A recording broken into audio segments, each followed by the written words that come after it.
Good morning, Little Masters, and welcome back to today's Tolkien Times, a Prancing Pony podcast production. I'm the Man of the West, and it's time to get week 74 and the last week of Series 9 started with another Middle-earth Map Monday. Now, last week we began our journey along the mighty Anduin, taking a look at the sorrow-filled brown lands and rowing through the Undeeps. Today we continue that trip as we head towards the Falls of Rauros, but no, we're not going to get there today. We're going to start with a passage from the Great River. The night grew dark. That would be the night of February 23rd, the 8th night of their journey. But the stars above were strangely bright, and there was a glimmer on the face of the river. It was close on midnight, and they had been drifting for some while, hardly using the paddles, when suddenly Sam cried out. Only a few yards ahead, dark shapes loomed up in the stream, and he heard the swirl of racing water. There was a swift current which swung left towards the eastern shore, where the channel was clear. As they were swept aside, the travelers could see, now very close, the pale foam of the river lashing against sharp rocks that were thrust out far into the stream like a ridge of teeth. The boats were all huddled together. "Hoy there, Aragorn!" shouted Boromir, as his boat bumped into the leader. "This is madness! We cannot dare the rapids by night, but no boat can live in Sarngebir, be it night or day." "Back! Back!" cried Aragorn. "Turn! Turn if you can!" He drove his paddle into the water, trying to hold the boat and bring it round. "I'm out of my reckoning," he said to Frodo. "I did not know that we had come so far. Anduin flows faster than I thought. Sarngebir must be close at hand already." With great efforts, they checked the boats and slowly brought them about. But at first, they could make only small headway against the current, and all the time they were carried nearer and nearer to the eastern bank. Now, dark and ominous, it loomed up in the night. "All together! Paddle!" shouted Boromir. "Paddle, or we shall be driven on the shoals!"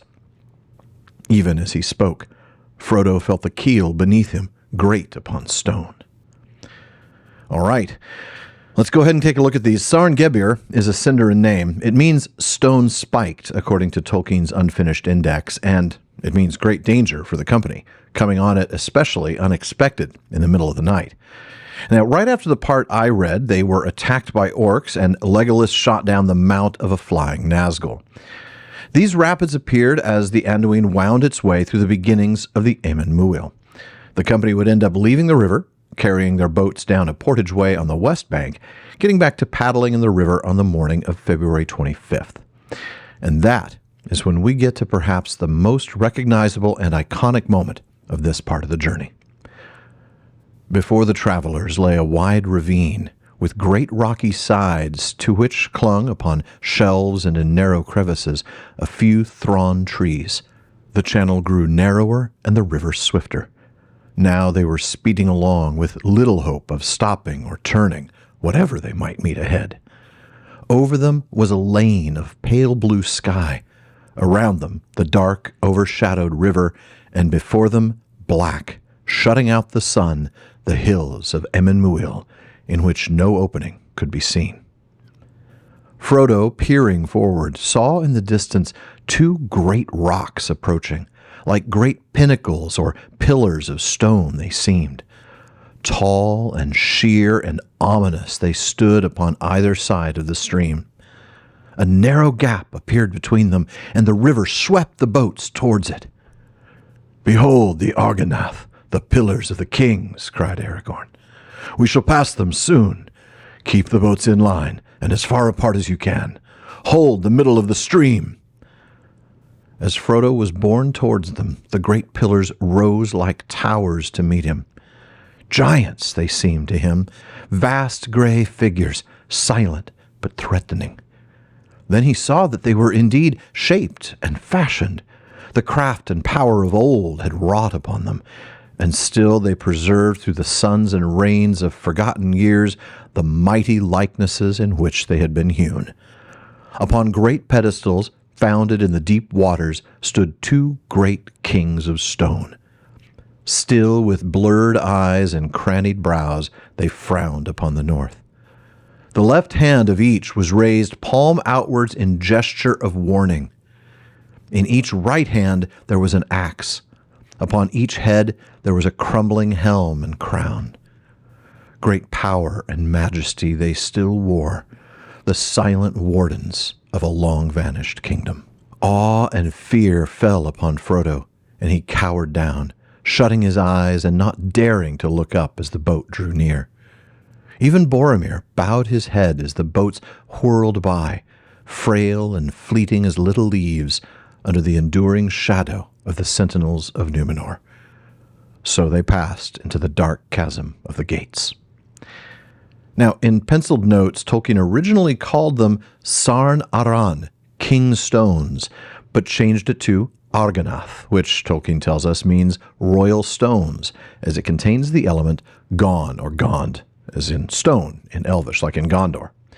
Compare that, he says, to Quenya Ondo, stone as a material, or a large mass of stone, or great rock. Ondonore is Sindarin Gondor, literally land of stone, referring to things like this, the great works and buildings of stone for which the Númenóreans were renowned.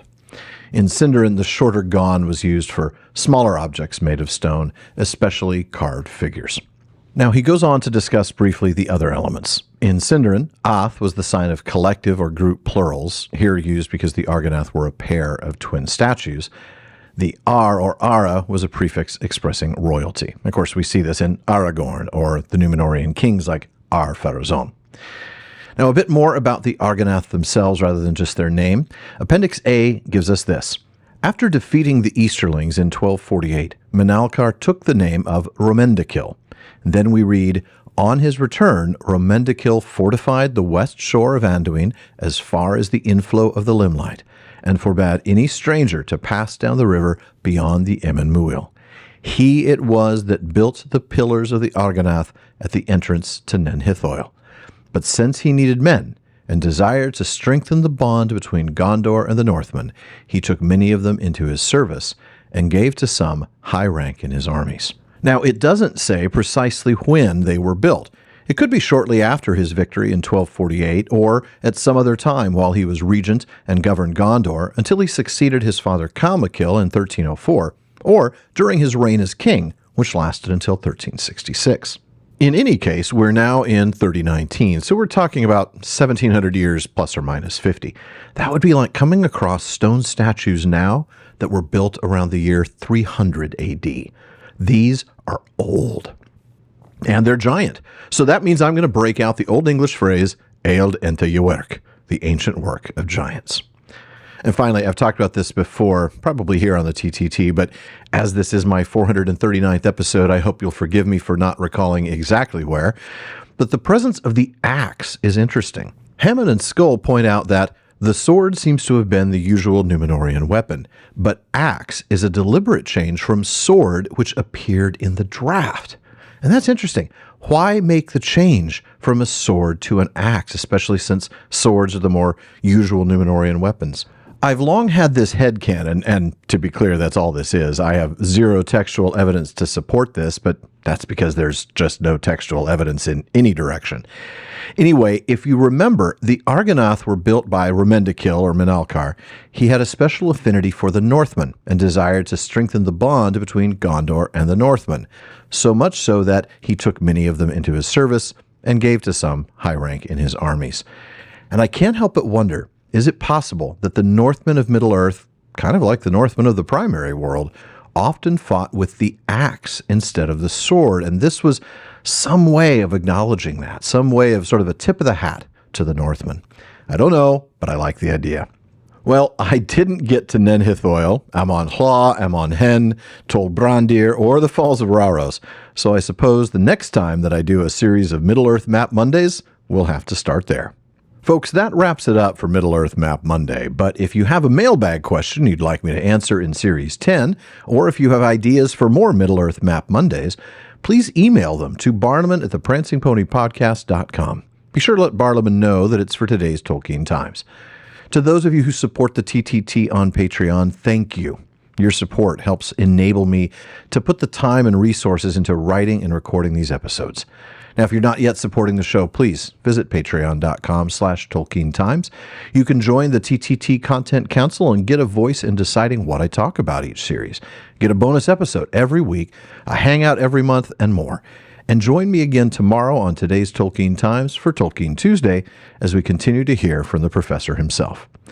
Podcast listeners, please be sure to subscribe to the TTT in your podcast apps. For those of you on YouTube, subscribe to this channel to get all of the PPP productions, including almost 9 full seasons of the PPP, over time as we get them over here, both seasons of the Rings of Power wrap-up, all of this show, and my new streaming project, The PPP Plays. And be sure you're following @PrancingPonyPod on Blue Sky, Twitter, Instagram, and TikTok, and simply The Prancing Pony Podcast on Facebook. And finally, as Faramir says, go with the goodwill of all good men.